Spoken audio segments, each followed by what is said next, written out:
खामोशी को मेरी हार मत समझ लेना। आम आदमी पार्टी को इससे कितना डेंट पड़ता है 2027 के चुनावों में, ये तो अब समय ही बताएगा। जिस तरीके के साथ राघव चड्ढा का कर था पार्टी में, लेकिन धीरे धीरे राघव चड्ढा जो है पार्टी से दरकिनार होते नजर आए। अब भला कोई मेरे बोलने पर रोक क्यों लगाना चाहेगा? 2027 के चुनावों को लेकर अब पार्टियों में जहां जोड़ तोड़ शुरू हो रखा है, लेकिन वहीं अगर आम आदमी पार्टी का जिक्र किया जाए तो आम आदमी पार्टी की तरफ से कल एक बड़ा फैसला लिया गया।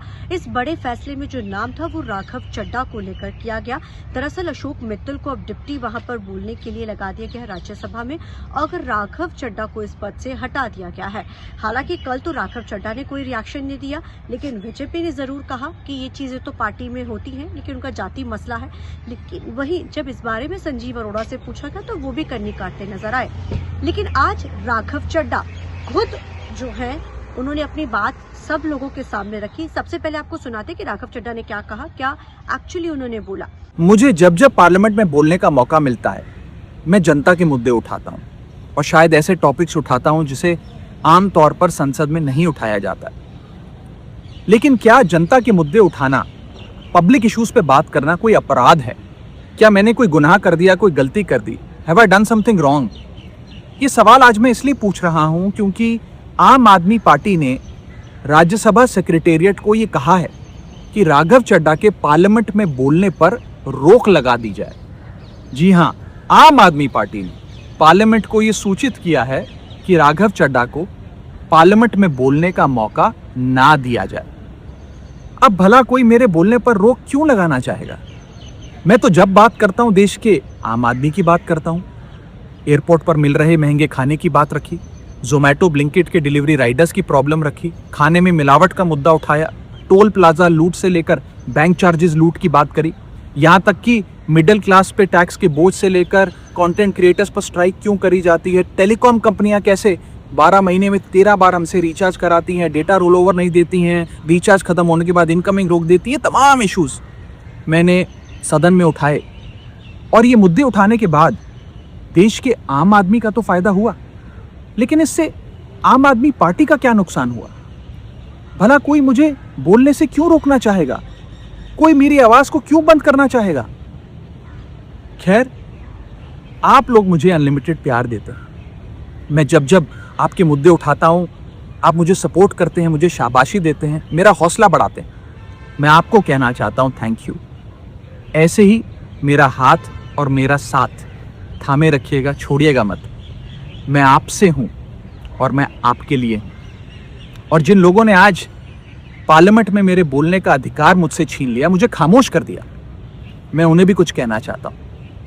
मेरी खामोशी को मेरी हार मत समझ लेना। मेरी खामोशी को मेरी हार मत समझ लेना। मैं वो दरिया हूं जो वक्त आने पर सैलाब बनता है। जय हिंद। तो राघव चड्ढा को आपने सुना, उन्होंने कहा कि मेरी खामोशी को मेरी कमजोरी ना समझा जाए, और सीधे तौर के ऊपर उन्होंने आम आदमी पार्टी पर भी आरोप मढ़ दिए। यानी ये बात साफ कर दी कि राघव चड्ढा अब आम आदमी पार्टी से किनारा तो बहुत समय पहले ही कर चुके थे, और उनकी चुप्पी का सबसे बड़ा कारण भी यही था क्योंकि उन्होंने आम आदमी पार्टी से आज नहीं 2024 के लोकसभा चुनाव के बाद से ही कहीं न कहीं दरकिनार उन्होंने कर लिया था, जिसी के चलते वो लोकसभा में अक्सर तो नजर आए जब भी वो बोलते थे राज्यसभा में, लेकिन वो लोगों के मुद्दों को लेकर बोलते थे। और आज उन्होंने वही राजनेता वाला एक स्टंट भी खेला कहीं ना कहीं। उन्होंने साफ ये बोलते वो नजर आए कि मैं लोगों पर छोड़ता हूँ, लोगों ने मुझे चुना है, और सबसे जो बड़ी बात है उन्होंने कहा कि मैं आम जन और आम लोगों के मुद्दों को उठाता हूं, तो शायद ये मेरे लिए भारी पड़ गया।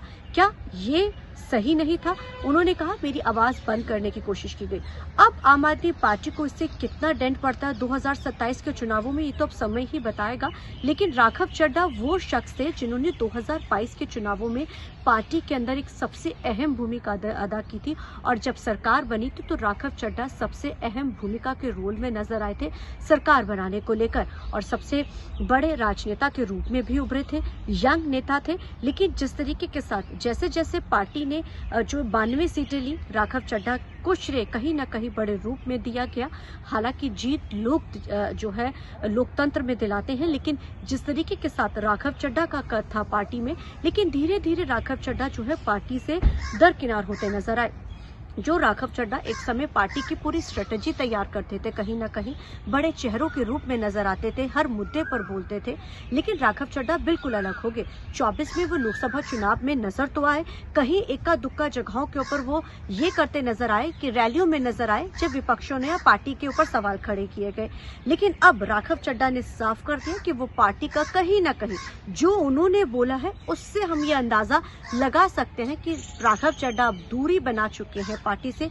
क्या अब अगली पारी उनकी कौन सी होगी, अब ये तो समय ही बताएगा, लेकिन ये साफ कर दे कि राघव चड्ढा ने आम आदमी पार्टी पर ही सवाल खड़े कर दिए कि बोलने का ही नतीजा है कि उनको पार्टी से अलग किया गया। उन्होंने ये तक कह दिया कि पार्टी ने उनके बोलने पर ही रोक लगा दिया, वो भी लोक मुद्दों को लेकर। और आम आदमी पार्टी तो हमेशा ये दावा ठोकती है कि वो आम लोगों के मुद्दों को उठाती है, और राघव चड्ढा ने भी इसी के ऊपर तंज कसा। अब ये आम आदमी पार्टी को 2027 के चुनाव में कितना डेंट डालता है तो समय ही बताएगा, और राघव चड्ढा की अगली पारी कौन सी होगी, सबकी नजर इस पर है। कैमरामैन जैसे के साथ चंडीगढ़ से TV9 के लिए अमनप्रीत कौर।